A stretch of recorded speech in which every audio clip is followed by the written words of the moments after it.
Good morning बच्चों। आज हम आपको पाठ 10 अनन्य गुरु सेवी स्वामी विवेकानंद जी के बारे में पढ़ाने जा रहे हैं कि स्वामी विवेकानंद ने अपनी गुरु की सेवा किस प्रकार की। इस चैप्टर के रूप में हम उनके बारे में पढ़ेंगे। तो देखिए बच्चों, चैप्टर काफ़ी बड़ा है, इसलिए हम सिर्फ हिंदी पढ़ा रहे हैं। एक एक लाइन की आप हिंदी समझते जाइए।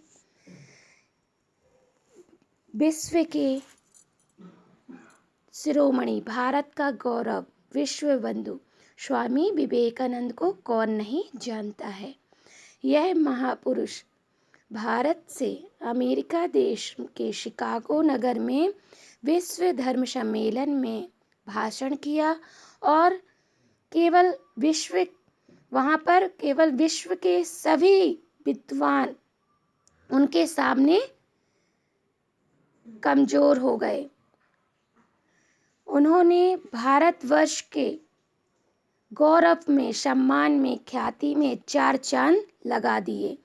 उन्होंने इतना अच्छा भाषण दिया कि भारत के गौरव में उसने 4 चांद लगा दिए।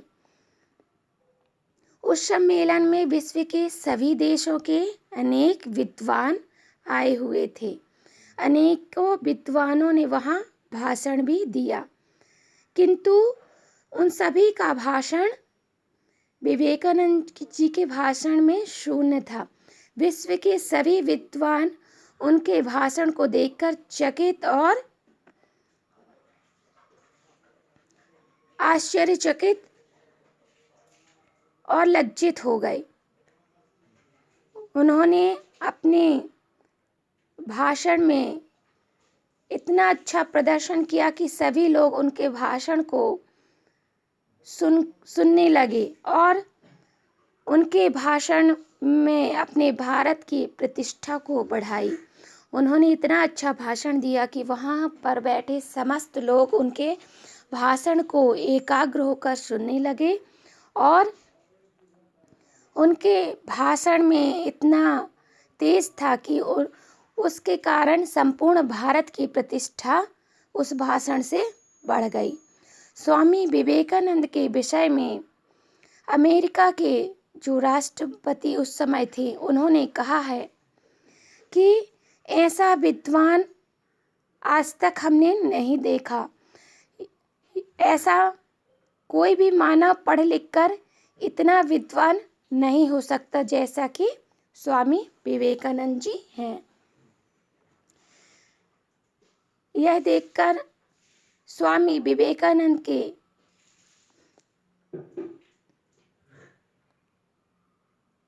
विश्व बंधु स्वामी विवेकानंद ने कलकत्ता निवासी श्री रामकृष्ण परमहंस के प्रिय शिष्य थे। श्री रामकृष्ण कलकत्ता स्थित दक्षिणेश्वर मंदिर के प्रधान पुजारी थे। माता काली के अनन्य भक्त थे। यह महापुरुष लौकिक शिक्षा इनके लिए नगण्य थी। ये तो अध्यात्म विद्या का एकमात्र केंद्र रूप था।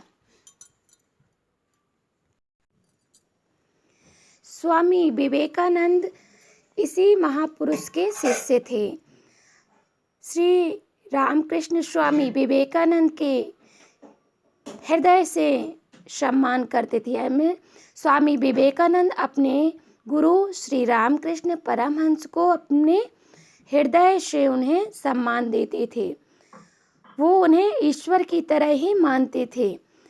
विदेश में भी उन्होंने यही कहा कि ये गुणों से भरपूर हैं।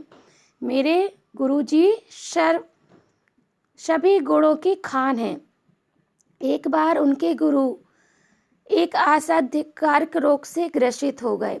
यानी एक बार उनके गुरुजी एक असाध्य जिसका कोई इलाज ना हो, ऐसे रोग से ग्रसित हो गए।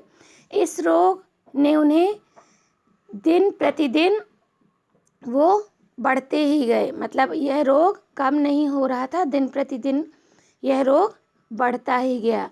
उनके कंठ में यह रोग उनके कंठ में विशेष रूप से प्रभाव डाल रहा था।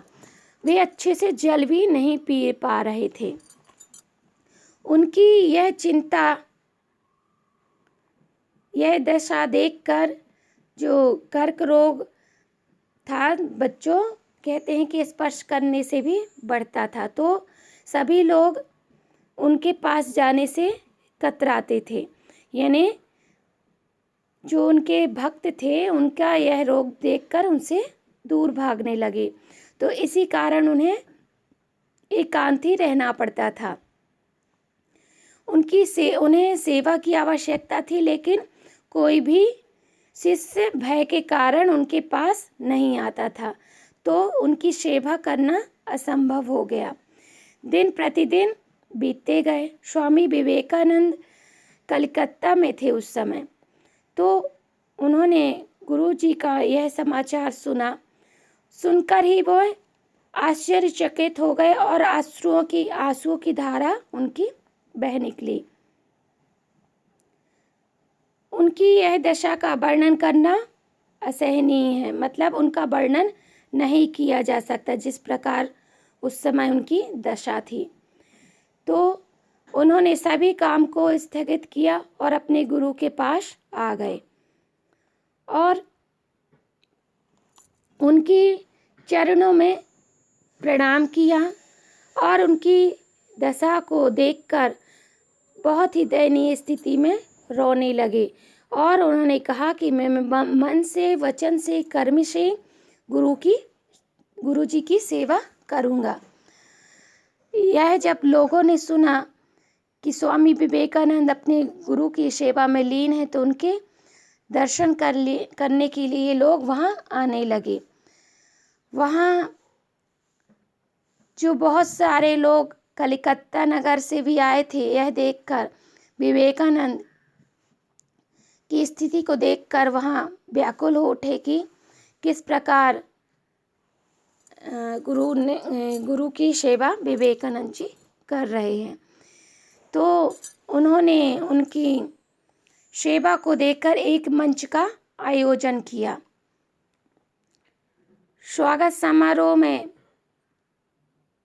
स्वामी विवेकानंद ने अपने आराध्य गुरु को मंच में खड़ा करके उनको साष्टांग प्रणाम किया और स्वामी विवेकानंद ने उनसे कहा कि आप मुझे आशीर्वाद दीजिए।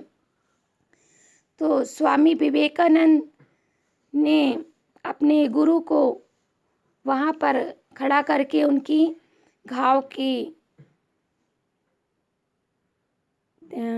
का जो घाव था उसमें से जो गंदा पदार्थ होता है, रक्त और मवाद वगैरह, एक ऐसे पारदर्शी पात्र में रख दिया। जो गंदा अवशेष होता है घाव का, तो वह एक पारदर्शी पात्र में रख देते हैं और अपने गुरु को, जो कर्क रोग से पीड़ित थे, जो कि असाध्य रोग था, तो उनके बारे में कहते हैं कि यह गुरु जो असाध्य रोग से आज पीड़ित है, सब लोग उनसे दूर भागते हैं, कोई भी इनके संपर्क में नहीं आता कि उन्हें भी यह रोग हो जाएगा।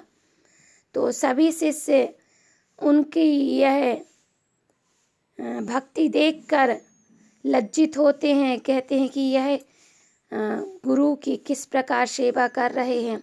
तो उन्होंने कहा कि ये मेरे माता पिता, बंधु, सखा और विद्या देने वाले, ये मेरे सब कुछ है, तो इनके लिए मैं कुछ भी कर सकता हूँ। तो इनकी इच्छा, ये रोग से ग्रसित है, तो इसके लिए तो मैं अपना जीवन भी न्यौछावर कर सकता हूँ। इनके सामने मेरे जीवन का कोई अर्थ नहीं है, इसलिए मैं तो इन्हें जीवन दान देकर ही रहूँगा। मतलब वो कहते हैं कि इनके लिए मेरे प्राण भी चले जाएं तो मुझे कोई गम नहीं, मैं तो इन्हें स्वस्थ करके रहूँगा। ऐसा कहकर स्वामी विवेकानंद ने जो उनका अवशिष्ट जो गंदा पदार्थ जो निकला था उनके घाव से, उसे सबके सामने पी लेते हैं और अपने गुरु के चरणों में भाव विह्वल होकर उन्हें कहते हैं, हे प्रभु, कभी भी मैंने इस संसार से त्याग कर यह विचार किया कि मैं तो सिर्फ आपके ही चरणों में पड़ा रहना चाहता हूँ। ऐसा भाव विह्वल देखकर गुरु ने अपने शिष्य को इस तरह विलाप करते देखकर बहुत ही अपने आप में अपने ऐसे शिष्य को पाकर बहुत ही आत्मविभोर उठते हैं। तो ऐसे थे स्वामी विवेकानंद जी, जो विश्व विजयी, विश्व बंधु और ब्रह्मचार्य का व्रत करने वाले वीर विद्वान शिरोमणि, सर्वशास्त्र के ज्ञाता, भारत का गौरव, ऐसे थे हमारे विवेकानंद जी। अपने गुरु की लाखों लोगों के सामने इस तरह उनका आदर किया। ऐसी निष्ठा, महत्व उनके व्यक्तित्व का देखने को मिला। ऐसी थी उनकी निष्ठा अपने गुरु के प्रति। न केवल परमहंस बल्कि वहाँ जो हजारों की तादाद में लोग बैठे हुए थे, सभी लोग ऐसा देखकर आश्चर्यचकित और लज्जित हो जाते हैं। सभी शिष्य इस प्रकार की प्रतिष्ठा देखकर स्वामी विवेकानंद के पास जाते हैं और क्षमा याचना करते हैं कि यह केवल कलकत्ता नगर में पूरा मतलब जो लोग आए हुए थे कलकत्ता से, सभी इस आंसुओं के सागर में भाव विह्वल हो जाते हैं। मतलब कलकत्ता नगर से जो लोग उन्हें यह सब देखने आए थे, उनका यह दृश्य देखकर उनके आंसुओं की धारा सागर की तरह बह निकलती है। ऐसे थे स्वामी विवेकानंद। और सभी शिष्य जो थे पश्चाताप में की अग्नि में जलने लगते हैं। सभी लोग उनसे क्षमा मांगते हैं। तो ऐसे थे स्वामी विवेकानंद शिष्य। और इस सब के बाद सभी शिष्य नियमित रूप से आश्रम आने लगते हैं और भक्ति भाव से अपने गुरु की सेवा करते हैं। तो ऐसे गुरु भक्त स्वामी विवेकानंद थे, जो वास्तव में अपने गुरु को एक महान भगवान की तरह मानते थे। तो गुरु के संबंध में ऐसी बात आपने भी न कभी सुनी होगी जिस प्रकार उन्होंने किया। ऐसा देखकर मनुष्य को पूजन करने के मतलब जैसे उन्होंने यह दृश्य किया, वह अपने आप में एक पूजा के योग्य था कि ऐसे भी भगवान की पूजा जैसे करते हैं वैसे उन्होंने अपने गुरु की पूजा की। तो यह स्वामी जी जो थे हमारे मध्य, उनका व्यक्तित्व, चरित्र, निष्ठा, गुरु भक्ति आदि अनेक गुण हमें देखने के लिए मिलते हैं, जो कि सराहनीय थे, प्रशंसनीय थे और प्रेरणादायक थे। तो उनके बारे में एक लाइन कही ही गई है कि चंद्रगुप्त गुरु भक्ते नरेंद्र गुरु सेव्या ने, चंद्रगुप्त की गुरु भक्ति और नरेंद्र की गुरु सेवा और संत सेवी की गुरु भक्ति पूरे पृथ्वी पर प्रसिद्ध है। यानी आज भी उनका नाम बड़ी ही श्रद्धा और भक्ति से लिया जाता है। उन्होंने अपनी गुरु की सेवा जिस प्रकार की, जो कि अवर्णीय है, उसका कोई वर्णन नहीं है। इस प्रकार सेवा की, और न केवल सेवा की बल्कि एक आदर्श भी स्थापित किया कि मानो गुरु को तो इस प्रकार मानो कि अपने जीवन का भी मोह ना हो, जिसे अपने गुरु को इस प्रकार मानो। उन्होंने ऐसा ही किया, अपने जीवन को महत्व न देते हुए गुरु के जीवन को महत्व दिया और उनके तन मन धन से सेवा की और गुरु को उनके पूजनीय स्थान पर बैठाया, जो कि एक गुरु का होना चाहिए। तो जिस प्रकार स्वामी विवेकानंद ने अपनी गुरु भक्ति दर्शाई, आशा है आपको इससे शिक्षा मिली होगी कि किस प्रकार गुरु का सम्मान करना चाहिए। तो बच्चों, आप स्वामी विवेकानंद के बारे में 10 लाइन लिखकर मुझे सेंड करेंगे। ये आपका होमवर्क है।